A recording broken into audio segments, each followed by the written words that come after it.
and to work from Labrador, Newfoundland, New Brunswick, PEI, and Nova Scotia. All right?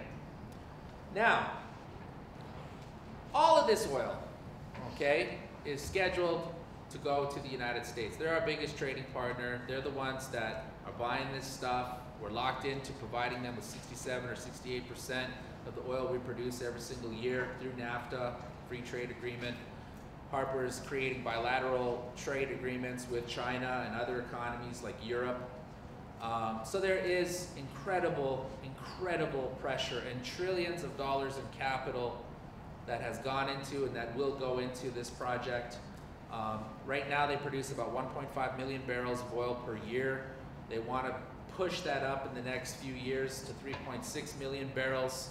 And so you have to understand the incredible weight and pressure that that puts on not only the ecosystem, but the people living in Fort McMurray and in the 5 First Nations around Fort McMurray, and really all around the continent. Because it's not just the extraction itself, it's also mega pipelines, it's also shipping lanes, it's natural gas pipelines, it's LNG development, liquid natural gas development. It's all kinds of different things, all associated to this project. And really what it has its roots in fundamentally is that the tar sands is the crown jewel of the United States Empire's military security for the next century, okay? That's what it represents. That's really what it is. It has to do with the fact that the US needs a reliable source of energy to continue to maintain US hegemony and control all across the planet. All right, and it's in a race with China. There's a big geopolitical tension going on in the tar sands in the last 18 or so months. Chinese interests have purchased approximately $16 billion in assets in the tar sands. So there's a very real economic scrap going on between these two empires. One thing I do want to point out though, is I'm sick to death of people, you know, trying to blame China, trying to blame India, trying to blame Brazil, you know, the BRIC nations, you know, for the global climate crisis.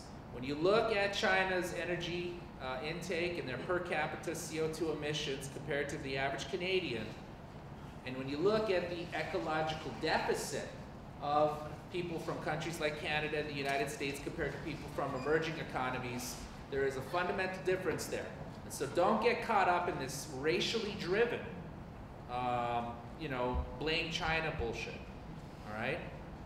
China's also the leading investor globally in wind power and solar power. All right, they're kicking the US and even Europe's ass in terms of putting up wind farms. Yes, they are building a coal-fired power plant a week, but they're also leading the world in renewable energy. And they're not doing it in the best way either. There's, you know, all kinds of human rights stuff going on in their PVC operations. It's a messed up situation, but I just want to point that out to y'all so that you don't get caught up in that train, because a lot of people are getting caught up in that train, and it's part of US propaganda. And so, what are First Nations people doing? Well, First Nations people for a long time in that territory have been, you know, vocalizing their opposition to this development. For a long time, you know, First Nations people have been, you know, organizing, reaching out, you know, and essentially there has been a campaign underway led by the 5 Athabasca communities, or at least grassroots members of those communities, with First Nations like Mikisew Cree, Athabasca Chippewan First Nation, in the Peace River region, Beaver Lake Cree Nation, who have been very visible in this campaign at a tribal governmental level. But for the most part, it's been grassroots people who have lost family members to rare forms of cancer and other things, but also just to the socioeconomic crisis that has unrolled in their neighborhood, you know, in their community. You know, you have to kind of understand that Fort McMurray, geez, 20 years ago, didn't even have a highway going to it, you know.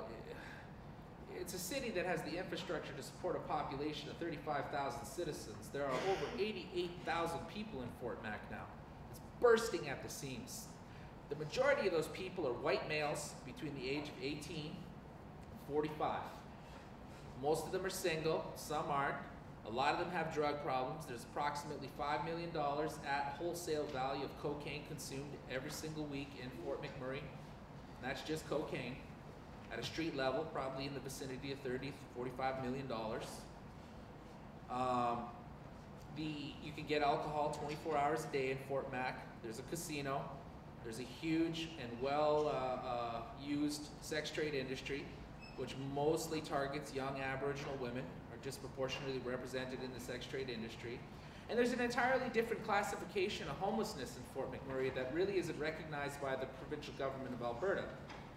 And mostly it's young Aboriginal moms, you know, who end up staying in abusive relationships because they can't afford rent, okay? Because in Fort Mac, to rent a 750 square foot apartment, it's gonna cost you about $2,000, $3,000, all right? The cost of living and the economic distortion, because the fact there's so many workers there with six-figure salaries, is astronomical. And the economic ripple of that has distorted the economies in Edmonton, in Saskatchewan, Saskatoon, Regina, and all over the place. And we're even feeling it here in Ontario with the collapse of the auto workers industry and the manufacturing sector in both Ontario and Quebec, because of the fact that now the Canadian dollar is determined by the price of petroleum and, you know, other extracted minerals, but mostly the price of petroleum. And because our biggest trading partner is America, they can get goods and services from other economies for much cheaper. You know, our dollar's trading at parity with the US greenback.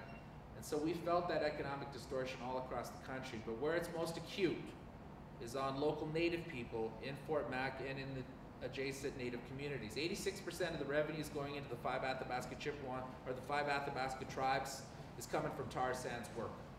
Does that mean that Native people in that region wouldn't want to work at a solar farm, or you know, or weatherizing, you know, unfit infrastructure in light of their unsustainable carbon contribution, you know, or, you know, localizing food distribution and production, you know, or any other way to make the economy more sustainable in Alberta and more healthy, not have to poison the water?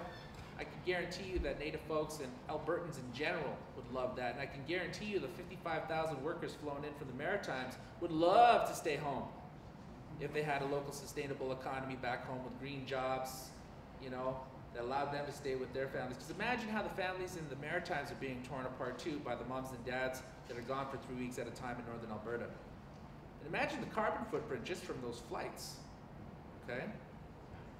And so the reality of it is that there's a lot of groups. There's about 45 groups in North America, big NGOs, small NGOs, IEN included, that are campaigning on this issue.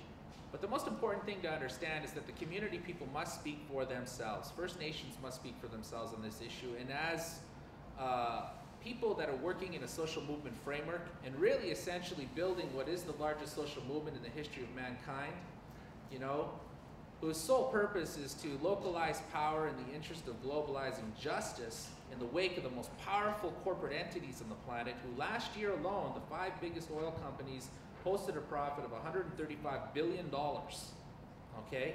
$135 billion. We've got a big fight on our hands, but we also have to be strategic about how we approach this fight. And IEN, you know, through our campaign and through our allies' work, you know, have been working to support the platform to be elevated for our First Nations peoples to speak for themselves on this issue, to do the interventions at the federal government level, at the provincial government level, and even in the United Nations, and to lead the process of reaching out, you know, at the local level in both urban centers and in First Nations, small municipalities all across the continent, where communities are being impacted either by tar sands themselves or by any one of half a dozen pipelines or proposed tanker traffic lanes or 35 refineries that are scheduled to be refining this stuff down in the United States, with 5 new proposed refineries to come online to produce tar sands. And so the tar sands is a globally significant threat. You know, it has huge ramifications in regards to climate change. How many of you read the recent controversial academic study that said tar sands only represented a 0.02% climate degree shift? Can I see a show of hands? It's called the Weaver Report. Well, it's really important, you know, the Harper government, how much time do I have? Great. The Harper government and Big Oil jumped on this shit. They were like, yeah! You know, because Bill McKibben and